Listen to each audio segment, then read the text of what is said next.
ఆడపిల్లకి ఇట్లా ఒంటరి జీవితం కరెక్ట్ కాదు మేడం. పేరెంట్స్ అయినా ఉండాలి, లేదంటే హస్బెండ్ అయినా ఉండాలి. ఈ సొసైటీలో మాత్రం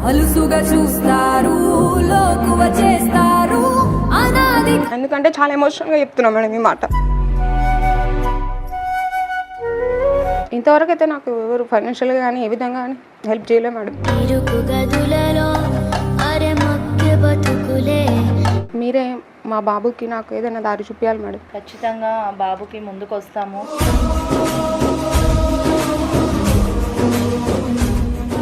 భగత్ సింగ్ నగర్ నిరెడ్మెంట్కి వచ్చామండి, రజనీ వాళ్ళ ఇంటికి. సో 2 years అవుతుంది వాళ్ళ హస్బెండ్ చనిపోయి. తను అప్పటి నుంచి ఇప్పటి వరకు ఎలాంటి సపోర్ట్ లేకుండా తను ఒంటరిగా ఇప్పటివరకు పడుతున్న కష్టాలు తన నోటి ద్వారా మనం విందాము. హలో రజనీ గారు. Hello madam.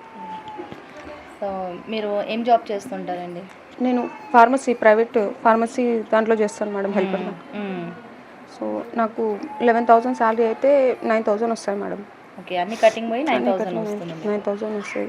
అంటే మీరు ఇప్పుడు ఈ 2 years నుంచి జాబ్ చేస్తున్నారా, లేదా ముందు నుంచే వర్కింగ్? మీరు ముందు కూడా చేస్తాను మేడం. ముందు కూడా చేస్తాను. తను ఎలా చనిపోయారండి? ఆయన కొన్ని హెల్త్ ఇష్యూస్ వల్ల సూసైడ్ చేసుకున్నారు మేడం. స్పైనల్ కార్డ్ ప్రాబ్లం ఉంది అని డాక్టర్స్ చెప్పేసరికి చాలా హార్ట్కి తీసుకున్నారు. సో దానివల్ల తను హెల్త్ బాగాలేదనేసి తను సూసైడ్ చేసుకున్నారు. అప్పుడు తనకి ఎప్పుడు హెల్త్ ఇష్యూస్ రాలేదు మేడం. సో ఫస్ట్ టైం అట్లా వచ్చేసరికి కొంచెం టెన్షన్ పడ్డా. అవును. సో అప్పటి నుంచి ఇప్పటి వరకు మీకు ఎలాంటి సహాయం అందింది? అప్పటి నుండి ఇప్పటి వరకు ఎవ్వరు కూడా 1 రూపాయి కూడా నాకు ఎవరు హెల్ప్ చేయలేదు మేడం. నేనే చేసుకున్నా, ఏదున్నా కూడా అడ్జస్ట్ చేసుకొని కొన్ని క్రెడిట్స్ చేసుకొని అట్లా రొటేట్ చేసుకుంటున్నాను. సో ఫ్యూచర్ అంటే ఏం లేదు మేడం, నా బాబు సెటిల్ చేయడం అంతే.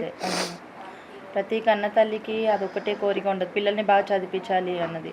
మరి ఇప్పుడు ఆ చదువు పరంగా మీకు ఎవరు హెల్ప్ చేస్తారు ఇప్పటి వరకు? ఎవరైనా సాయం చేస్తున్నారు? లేదు మేడం, నాకు ఎవరు సాయం చేయలేదు. మీకు వచ్చే శాలరీలోనే మీరు ఇప్పుడు ఇది ఓన్ హౌసా, రెంట్ హౌసా? రెంటే మేడం. మరి ఎలా మేనేజ్ చేస్తున్నారు? పిల్లలకి ఇప్పుడు మంత్లీ ఫీజు ఉంటుంది, మళ్ళీ రెంట్. సో అవి రెండు ఎలా మేనేజ్ చేస్తున్నారు? మీ మదర్ వర్కింగా? మా మదర్ వర్కింగ్ కాదు మేడం, ఓల్డ్ ఏజ్ కదా, ఇంట్లోనే ఉంటుంది. ఓకే. ఆమెకి పెన్షన్ వస్తుంది 2,000. సో అది ఓవరాల్గా మీకు 9,000 ప్లస్ ఈ 2,000, 11,000లో మీకు ఇల్లు గడిచిపోతుంది మేడం.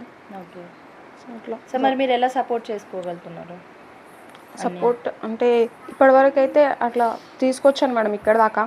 సో ఇంకా ముందు ఎవరైనా ఇట్లానే హెల్ప్ చేశారంటే మీ అడ్రస్ ఇట్లా తెలిసిన వాళ్ళ తెలిసింది. సో అందుకే మీ పనులు అప్రోచ్ అయ్యాను. ఇంతవరకు అయితే నాకు ఎవరు ఫైనాన్షియల్గా కానీ ఏ విధంగా కానీ హెల్ప్ చేయలేదు మేడం. నేనే హార్డ్ వర్క్ చేసుకున్నా ఏదన్నా. చెప్పాలనుకుంటున్నారా మీరు? అదే మేడం, ఒక ఆడపిల్లకి ఇట్లా ఒంటరి జీవితం కరెక్ట్ కాదు మేడం. పేరెంట్స్ అయినా ఉండాలి, లేదంటే హస్బెండ్ అయినా ఉండాలి ఈ సొసైటీలో మాత్రం. ఎందుకంటే చాలా ఎమోషనల్గా చెప్తున్నా మేడం ఈ మాట. సో నువ్వు ఒంటరిగా ఉండి నువ్వు పోరాడుతున్నావు, ఆ బాధ ఏంటో నీకే తెలుసు. ఎలా నువ్వు ధైర్యం చెప్పుకోగలుగుతున్నావు? ఎలా నువ్వు ముందుకు వెళ్తున్నావు? ఇప్పుడు నీకు మీ తోడు పుట్టిన ఎవరు కూడా లేరంటున్నావు. బ్రదర్ ఉన్నాడు కానీ తను జాబ్ పర్పస్ ఇంకా అక్కడే సెటిల్ అయిపోయింది మేడం, భువనగిరిలోనే ఉంటాడు. ఆ అబ్బాయి చూసుకుంటూ ఉంటున్నాను మేడం.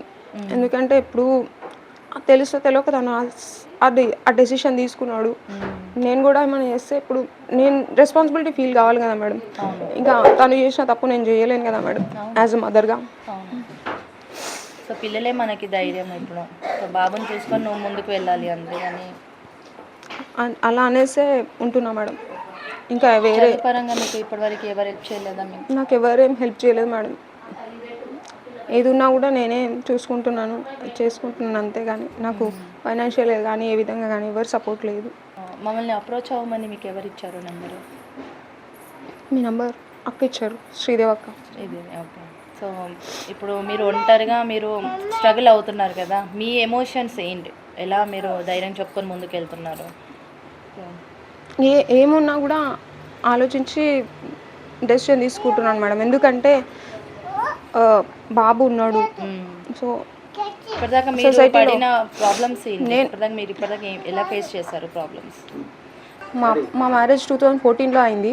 16లో బాబు, 22లో ఆయన అలా డెసిషన్ తీసుకొని అట్లా చేసుకున్నారు. సో ఆ రోజు కూడా నేను మాట్లాడాను, ఇంటికి రమ్మని చెప్పాను. చెప్తే సో మీరే మా బాబుకి నాకు ఏదైనా దారి చూపించాలి మేడం. ఖచ్చితంగా బాబుకి ముందుకు వస్తాము. సో ఇప్పటిదాకా నువ్వు ఒంటరిగా ప్రాబ్లమ్స్ ఫేస్ చేసావు, ఇప్పటి నుంచి మేము ఉంటాము ఖచ్చితంగా నీకు తోడుగా. Thank you madam. ఓకేనా.